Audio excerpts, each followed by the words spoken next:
Sexo e Destino, primeira parte, capítulo 13. Tornei ao Flamengo apreensivo. Não conseguira auscultar as minudências do plano obscuro que se formava. Os pensamentos de Cláudio e do vampirizador entrelaçavam-se em estranhos propósitos imprecisos. Expedi comunicação em despacho rápido para o irmão Félix, salientando a necessidade de nosso encontro, recolhendo-lhe a resposta que não me alentava. Abre nota. Diante dos microaparelhos existentes no plano físico para emissão e recepção de mensagens a longas distâncias, é desnecessário comentar as facilidades de intercâmbio no plano espiritual. Fecha a nota. Mas Félix viria à noitinha, não mais cedo, à vista de inadiáveis obrigações. Seria desaconselhável qualquer recurso a Neves, que sabia ocupado e talvez providencialmente ocupado, já que as dificuldades morais se esboçavam em labirinto e alguma ameaça de irritação nos frustraria objetivos e movimentos. Amigos outros, de cujos préstimos seria lícito dispor, jaziam longe do assunto. Era forçoso agir só, trabalhar por mim mesmo. O momento não comportava aflições inúteis. Necessário manejar os recursos em mão. Para intervir sem vacilações, julguei prudente ouvir o acompanhante desencarnado de Cláudio, que eu desconhecia de todo. A princípio, encontráramos 2. Entretanto, apenas um deles se mantinha constante, aquele cuja inteligência aguçada me ferira a atenção. Não seria justo investigá-lo e conhecer-lhe os anseios? Rememorei experiências anteriores em que, juntamente de outros amigos desencarnados, modificara a apresentação externa através de profundo esforço mental. Aspirava a fazer-me visível à frente daquele amigo enigmático que claramente habitava o lar dos Nogueiras. Poderia transfigurar-me, adensando a forma, como alguém que enverga roupa diversa. Recolhi-me em ângulo tranquilo à frente do mar. Orei, buscando forças. Meditei fundo, compondo cada particularidade de minha configuração exterior, espessando traços e mudando o tom de minha apresentação habitual. Quase 1 hora de elaboração difícil esgotou-se até que me percebi em condições de empreender a conversação cobiçada. Não me autorizava a perder 1 minuto. Avancei prédio acima, batendo a porta, cerimonioso. Aconteceu como previa, porque o parceiro invariável de Cláudio veio atender. Olhou-me desconfiado, de alto a baixo, esquadrinhou-me os intuitos. E me humilhei, vulgarizando a linguagem quanto pude. Semelhante atitude era indispensável pela minha necessidade de informações. Atento a isso, afetei absoluto desinteresse pelos moradores do apartamento, centralizando nele o núcleo natural de minha atenção. Expliquei andar procurando um amigo e perguntei pelo outro camarada que vira ali dias antes. Vira-os juntos, precisamente naquele local, quando transitava no corredor. Entretanto, passava apressado a peso de obrigações. Guardara, porém, a impressão de que o companheiro cujo encontro ambicionava era ele. Esse foi o expediente mais simples que me ocorreu para cativá-lo, conversando com o espírito de submissão e fraternidade naturais, de modo a ganhar-lhe alguma confiança e carinho. Ele pareceu sensibilizar-se, tratou-me com a generosidade acidental de um fidalgo que não se desmerecia por dar migalha de consideração a um mendigo. Compleição robusta e enorme, tocou-me o ombro com a destra, ensaiando o gesto de quem se prepara a despachar polidamente uma pessoa importuna e catou minudências. Analisou-me, examinou-me, repisando inquirições. Inteirando-se do exato momento em que os vira reunidos e reconhecendo os detalhes que conseguira de minha parte mencionar, esclareceu tratar-se de um amigo que costumava hospedar de vez em vez para o reconforto de uns drinques. Naquele momento, contudo, não estava. Ao que sabia, recreava-se numa casa em Brás de Pina, cujo endereço indicou. Lamentei. Solicitei-lhe o nome e reconheci a gentileza do acolhimento e tornaria ao Flamengo em outra oportunidade. Estimaria nomeá-lo com a possível intimidade quando voltasse, na hipótese de ser constrangido a perguntar por ele a desconhecidos. Ele não se fez de rogado, respondeu cortês. Chamava-se Ricardo Moreira. Em alguma necessidade, porém, bastaria que o designasse tão só por Moreira. Era estimado e possuía numerosas relações, contava com muitas afeições no prédio. Se chegasse a vê-lo de novo, em companhia do colega ao qual me reportava, que o sacudisse, despertando-lhe a atenção. Até ali, tudo bem. Era necessário, entretanto, que eu lhe examinasse as mais íntimas reações. Imprescindível conhecê-lo, sopesá-lo. E acusei-me, cansado, deprimido. Se ele era ali o mordomo, que me permitisse entrar, por gentileza, ainda que por instantes breves, a fim de que me fosse possível refazer as forças. Ato de bondade fraterna. Nada além de alguns minutos. Carecia de ambiente humano, amigo. Operou-se, entretanto, a reviravolta. Vi perdida a posição que granjeara. Moreira arremessou-me olhar terrível que funcionou sobre mim qual punhalada vibratória. Ajuntou frases irônicas e gritou que a casa tinha dono, que diante dos descascados, quem mandava ali era ele, que, para atravessar a porta, seria preciso removê-lo, que eu dispunha da rua larga para dormir, e finalizou, agressivo. Que tem você aqui? Deu fora, que não vou com sua lata. Vá se catar. Abre nota. Descascados é um dos pejorativos pelos quais a gíria dos planos inferiores designa os espíritos desencarnados. Fecha a nota. Nenhuma outra alternativa senão descer escadas desabaladamente, porque avançou em minha direção, arregaçando punhos decididos. Regressei ao aconchego do mar, entrando em prece. Reavendo a condição que me é peculiar, voltei ao mesmo ponto. No interior da peça, o casal acomodara-se para o almoço com as atenções de Dona Justa em serviço. Moreira, que não mais me assinalava a presença, instalara-se na cadeira de Cláudio e com Cláudio de tal modo que, certo, se alimentava tão claramente quanto ele, através de um dos numerosos processos em que se catalogam as ações da osmose fluídica. A conversa entre os cônjuges deslizava banal, mas, consultando o cérebro de Nogueira, convencemo-nos para logo de que o tema do dia circulava ativamente no sistema de conjugação mental que prevalecia entre ele e o acompanhante. Registrava-se-lhes o anseio por notícias que lhes facultassem conexões para o objetivo inconfessável que começavam a entremostrar em espírito. Agora, à mesa, a dupla exteriorizava os intentos escusos nas formas pensamentos em que as duas mentes enfermiças se revelavam.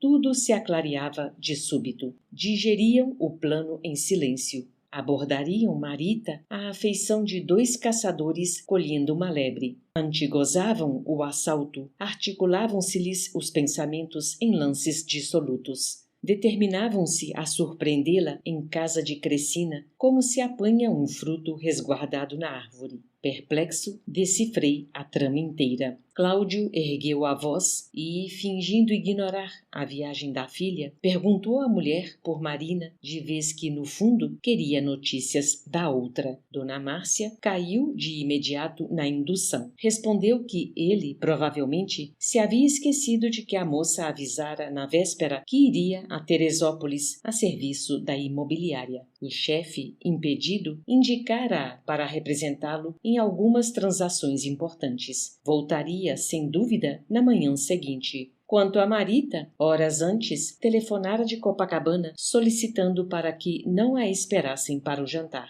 Talvez demorasse em serviço extra na contabilidade da loja até mais tarde. O marido pigarreou, mudou de assunto, comentou alguns sucessos políticos e a refeição terminou sem maiores delongas. No intuito de colaborar com eficiência na preservação da harmonia geral, demandei a habitação de Crecina, onde não tive qualquer dificuldade para identificar o apartamento número 4. Recanto isolado para casal, completamente desligado da comprida construção de um pavimento só. A vivenda, pela extensão enorme, aparentava profunda calma. Entretanto, pela ruidosa conversação dos desencarnados menos felizes que aí bulhavam desocupados, era possível imaginar as agitações da noite. Depois de atenciosas idas e vindas pelo terreno, examinando situações, vi a dona da casa tomar o fone. Aproximei-me. Crescina perguntava por Gilberto no escritório dos Torres. Atendida, combinou visitá-lo às 2, daí precisamente meia hora. O programa foi cumprido em todas as sequências previstas. De retorno, Crescina chamou para a loja e comunicou à jovem que o rapaz escrevera. Tudo certo. Leu o bilhete em que lhe participava a resolução de estar firme no lugar indicado às 8, que ela aguardasse e confiasse. A pobre menina exultou e as minhas inquietações doíam agigantadas. Necessitava desdobrar medidas de proteção, entender-me com algum amigo encarnado em ligação com o grupo, sugerir providências que evitassem a consumação do projeto, criar circunstâncias em que o socorro chegasse em nome do acaso. Entretanto, debalde, girei da pensão alegre ao escritório, do escritório à loja, da loja ao banco, do banco ao apartamento do Flamengo, ninguém estendendo antenas espirituais com possibilidades de auxílio, ninguém orando, ninguém refletindo. Em todos os lugares, pensamentos entouçados sobre raízes de sexo e finança, configurando cenas de prazeres e lucros com receptividade frustrada para qualquer interesse de outro tipo. Até mesmo um dos chefes de Marita, do qual me acerquei, tentando insuflar-lhe a ideia de reter a jovem no serviço até altas horas da noite, ao sentir-lhe a imagem na tela mental, transmitida por mim para início de entendimento, acreditou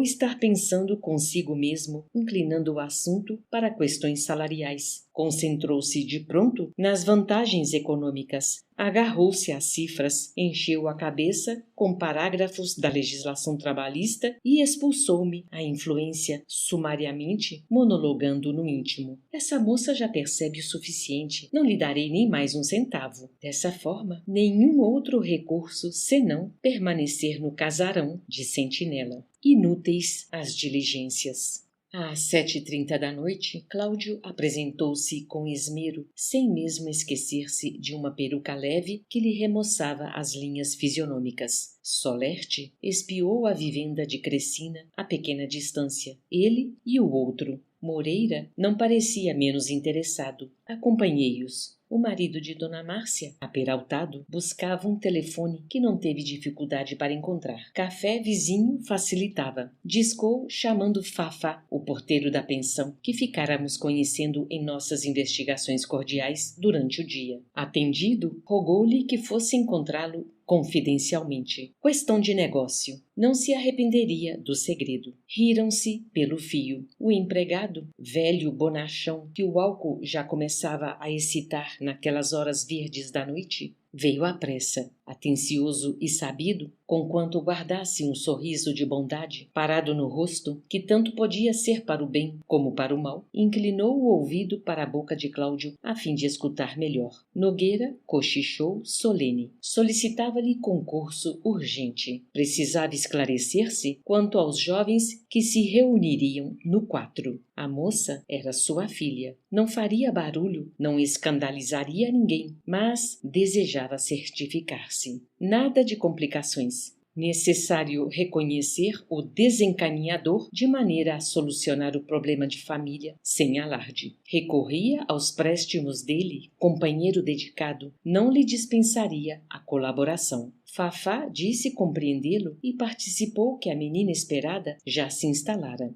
Vira-a sozinha, através da porta semicerrada. Estava sentada no leito, folheando revistas, e, ante as perguntas que se acumulavam, confirmou que era a jovem vista por ele, cedinho, em conversação com a mundana. Sim, guardara ali o nome. Era Marita, sim. Fez-se Cláudio mais reservado e pediu-lhe blackout, que o porteiro lhe fizesse o favor de desajustar o fusível na instalação elétrica. O concerto exigiria uns 15 minutos de sombra. Isso bastava para que se inteirasse de tudo, sem que a patroa e os hóspedes lhe percebessem a presença. Colocar-se-ia no escuro, em ângulo oposto à iluminação pública, e assim facilmente identificaria o rapaz. O serventuário, não obstante semi-embriagado, fixou a expressão matreira e salientou que era problema sério aquele. satisfaria ao chefe, mas bico calado. Nada de envolver-se com os tiras. Cláudio deixou escorregar para a mão dele 2 cédulas de 500 cruzeiros. E Fafá, menos inquieto, indagou pelo horário exato, ao que Nogueira aclarou, afirmando faltar unicamente 10 minutos, de vez que aguardaria a luz apagada às 8 em ponto. Separaram-se os dois e, quando me perdia em dolorosas conjeturas, revigoradora surpresa me visitou o espírito. Dera apenas alguns passos na rua e fui agradavelmente defrontado pelo irmão Félix, que me abraçava. Comovi-me. Revê-lo e confiar-lhe todas as inquietações foi trabalho de segundos. Nas minhas frases curtas, o instrutor recolheu todo o material informativo. Sem detença, rumamos para a vivenda coletiva, cujas lâmpadas esmoreceram de chofre quando lhe transpunhamos a entrada. Tive a ideia de que o acontecimento era comum, porquanto a escuridão não estabeleceu o menor alarme. Velas bruxuleantes piscavam aqui e ali. Tomamos a direção do aposento isolado. Cláudio estacara à porta, enlaçado pelo vampirizador. Ambos justapostos um ao outro, dupla de sentimentos e propósitos iguais, ambos emocionados, corações pulsando precípites, prelibavam a caça que não lhes escaparia. À distância reduzida, notei que os dois se postavam sob o halo das energias balsâmicas de Félix. Entretanto, o admirável fenômeno para eles era como se não existisse. Diante do quadro inquietante e enternecedor, imaginei comigo fitar 2 lobos humanizados, aos quais piedoso emissário dos céus tentasse inutilmente entregar a palavra e a inspiração de Jesus Cristo.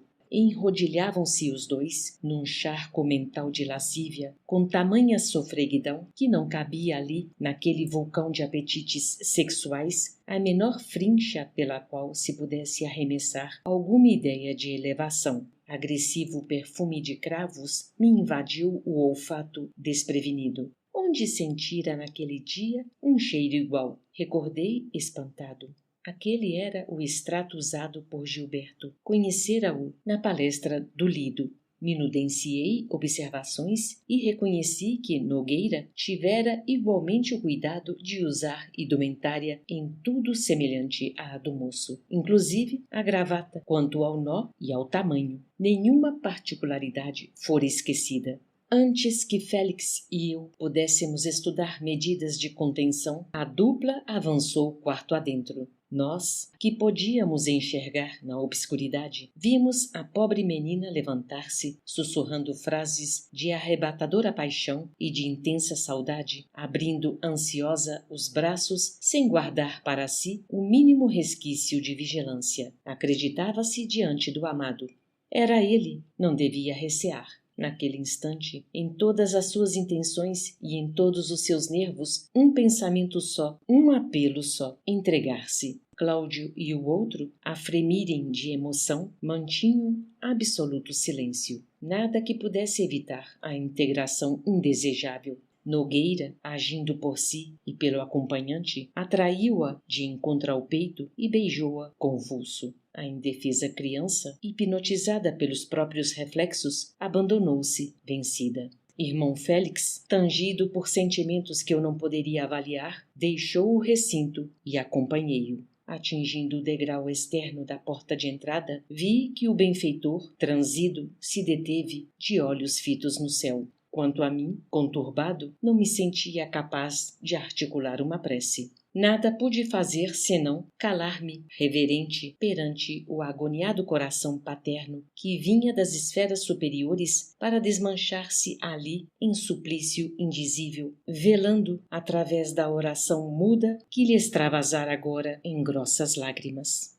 Irmãos, ainda que não possais viver santamente à face dos instintos inferiores que nos atenazam as almas, animalizadas ainda por duros gravames do passado culposo, reduzi, quanto puderdes, às quedas de consciências. Quando não seja por vós, fazei-o pelos mortos que vos amam de uma vida mais bela. Disciplinai-vos em respeito a eles, guardiães invisíveis que vos estendem as mãos. pais e mães, esposos e esposas, filhos e irmãos, amigos e companheiros, que supondes perdidos para sempre, em muitas ocasiões vos acompanham de perto, acrescentando-vos a alegria ou partilhando-vos a dor. Quando estiverdes a ponto de resvalar nos despenhadeiros da delinquência, pensai neles, ser-vos-ão generosos, indicando-vos o caminho na noite das tentações, à afeição das estrelas que removem as trevas. Vós que sabeis reverenciar as mães e os mestres encanecidos na abnegação que ainda respiram no mundo, compadecei-vos também dos mortos transfigurados em afetuosos cirineus, a nos compartilharem as cruzes das provações merecidas em dorido silêncio, quando muitas vezes não somos dignos de beijar-lhes os pés. Diante de Félix, em pranto amargo, meu coração, imperfeito e pobre, passou então a recorrer ao Evangelho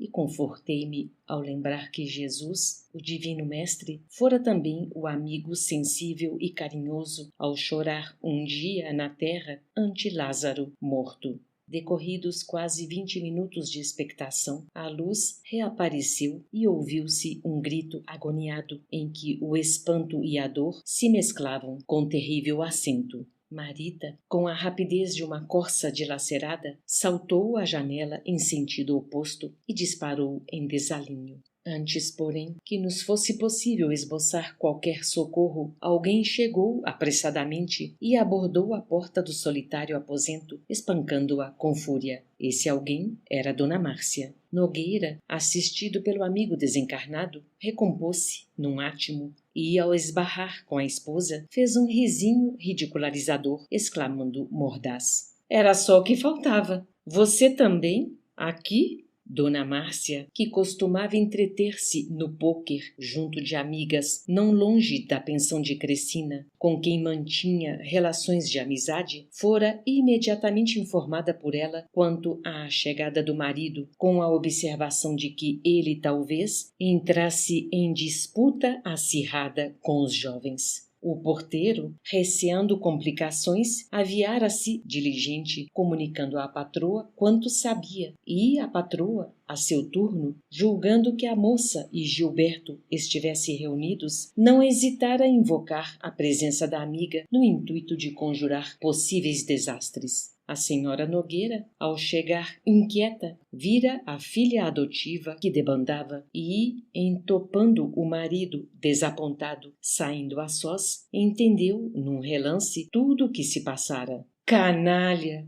bradou indignada. "Eu não acreditei nessa menina infeliz. Eu, que poderia ter evitado." E a voz da recém-chegada assumiu dolorosa inflexão. "Como é que você não pensou? Tenho comigo todos os papéis de Aracélia, todos os seus bilhetes. Ela nunca esteve com outro homem, a não ser você mesmo. Você nunca soube da última carta em que ela me entregava a menina, dizendo que preferia morrer para que eu fosse feliz. A memória dessa moça, pobre e leal, é a única coisa boa que eu tenho no coração. O resto você destruiu." "Ah, Cláudio, Cláudio, a que baixezas descemos nós! Louco, você ultrajou sua própria filha." Ele apoiou-se cambaleante na porta, como que fulminado por um raio. Dona Márcia prorrompera em soluços. Entretanto, de nossa parte, era forçoso sair.